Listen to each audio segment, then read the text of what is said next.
Giovanni Tuzzolino, eroe possiamo dire della partita del San Marco contro il Bagheria, 3 gol, stai trovando finalmente il feeling con la porta avversaria in questo campionato? Sì, sabato in merito della squadra dei 3 gol, non è solo mio. Io ero lì ma le azioni le abbiamo fatte coese, quindi fortunatamente c'ero io a fare gol, però sono contento di più per la vittoria che per i gol.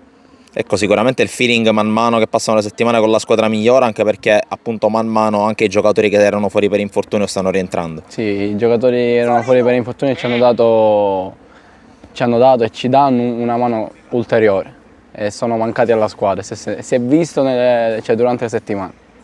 Adesso c'è una partita importante per la squadra soprattutto perché si torna a giocare contro il Palermo Calcio a 5 che avete già battuto in Coppa, e per te partita molto importante, tu hai avuto 2 stagioni abbastanza intense in rosanero. Sono state 2 belle stagioni con grandi amici, soprattutto il mister è un grande amico mio.